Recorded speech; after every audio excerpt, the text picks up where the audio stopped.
Baru-baru ini netizen sibuk memperkatakan tentang video tular pasangan kekasih mengerjakan solat berjemaah secara online. Walaupun tidak dapat dipastikan lokasinya, namun perbuatan kedua-dua remaja berkenaan dibimbangi menjadi ikutan. Pelbagai persoalan timbul tentang sama ada solat mereka sah atau tidak dan boleh ke solat online ataupun sekadar nak buat konten. Pendakwa bebas, Pius Said ada huraiannya. Alhamdulillah, salatu wassalamu ala rasulillah. Bila kita sebut tentang solat ni asasnya di mana saja kita boleh solat. Asasnya gitu. Allah SWT jadikan bumi kita ni suci untuk kita bersolat, kecuali tempat-tempat yang tak dibenarkan solat. Cuma isu yang viral ni, bila mana dijadikan pentas online untuk berjemaah. Adakah sah jemaah tersebut? Ada dua isu. Adakah sah solat? Yang kedua, adakah sah jemaah? Yang pertama, dari sudut solat tak jadi masalah. Asalkan dia menghadap kiblat, cukup rukun, cukup syarat, sah solat dia. Nak sah solat dia. Tapi isunya kalau berjemaah ni, kalau jemaah adakah sah solat? Jawapannya seperti mana disebut oleh para ulama, tidak sah kalau berjemaah secara online. Kalau saya sebut tadi, kalau kita boleh berjemaah secara online, tak perlu orang mari ke masjid dah sekarang. Kalau duduk di rumah, solat berjemaah daripada Masjid Negara atau Masjid Putrajaya, solat Jumaat. Jadi kalau kita gunakan hujah tersebut, memandangkan betul dari sudut ilmu kita tidak faham kepada ilmu agama, dan yang paling penting sekali, solat tersebut tidak sah jemaahnya, tapi dari sudut solat itu sendiri tidak jadi masalah. Mungkin di mana orang melihat tindakan remaja tersebut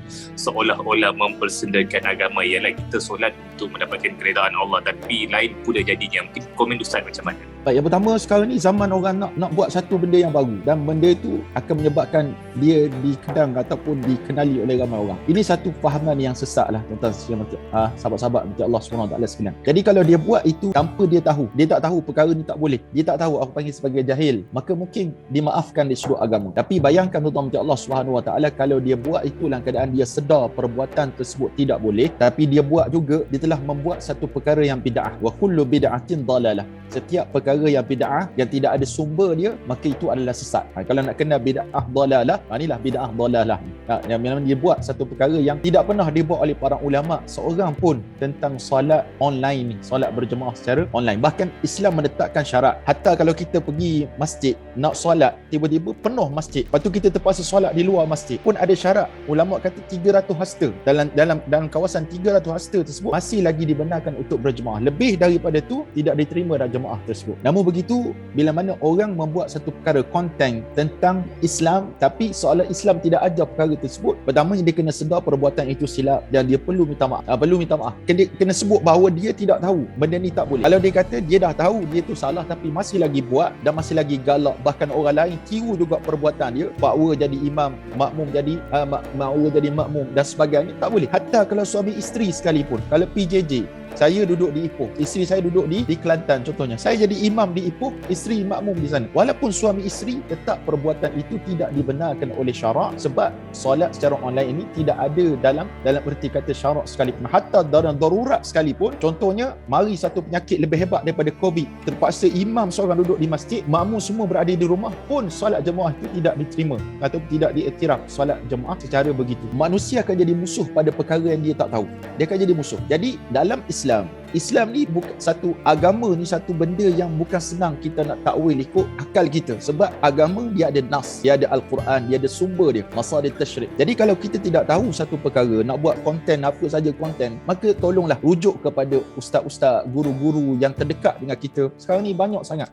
online, semua asatizah yang kita kenal tu ada dia punya online di sendiri. Kita boleh tengok rujuk. Contohnya kita boleh tengok dekat YouTube, nak tengok siapa, Ustaz Azad Idrus contoh, Ustaz Kazim Ilyas, Google je ataupun type saja, boleh tak solat secara online dan sebagainya, ada je jawapan yang diberikan oleh para ulama kepada kita. Tinggal kita ni nak cari ataupun tidak cari, ataupun sengaja menempah kecaman, maka kita buat perkara tersebut. Contohlah, nasihat saya pada remaja ataupun rentua, siapa saja dewasa sana yang rasa nak naikkan nama dia dalam kaedah cara dengan kecaman, maka tolonglah undurkan balik hasrat tersebut. Buatlah konten yang terbaik yang boleh menaikkan agama, yang boleh menjadikan agama kita ni dipandang mulia, bukan diperlekehkan ataupun dipermain-mainkan. Semuanya itu menyebabkan mungkin kita akan dapat followers yang ramai, kita akan dapat likers yang ramai, tapi kita dapat kemurkaan daripada Allah. Tidak ada guna kita dapat redha manusia dalam keadaan kita mencapai kemurkaan daripada Allah Subhanahu wa taala. Nasihat saya gitulah anak muda sekalian, agar kita kena sedar satu perkara ni, Allah catat semuanya. Allah ada malaikat kiraman katibin yang tolong catat amalan-amalan kita. Jadi tolonglah berhati-hati nak buat satu perkara, jangan sampai Allah Subhanahu wa taala menjatuhkan bala di kepada kita. Dan kalau manusia kecam tu boleh tahan lagi, tapi kalau Allah Subhanahu wa taala jatuhkan bala kepada kita, bukan dia seorang kena, semua kita kena. Dan kita lihat sekarang apa terjadi lah. Banjir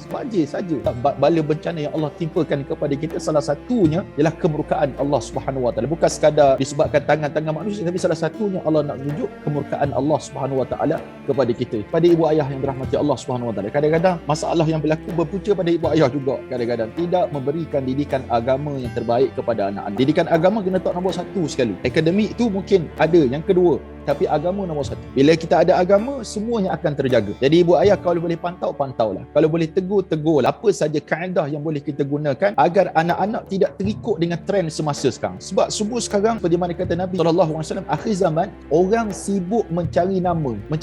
Dulu kita pening juga macam mana nak cari nama. Zaman yang tidak ada teknologi sekarang. Rupa-rupanya benar kata Nabi SAW, orang mencari nama, mencari pengikut dengan kaedah-kaedah yang tidak dibenarkan syarak. Maka ibu ayah kena sedar perkara ni, kena mintalah tegur dengan cara baik. Kalau anak-anak kita jangan tegur secara brutal lah dan sebagainya. Akhirnya insya-Allah anak-anak kita dapat kesedaran.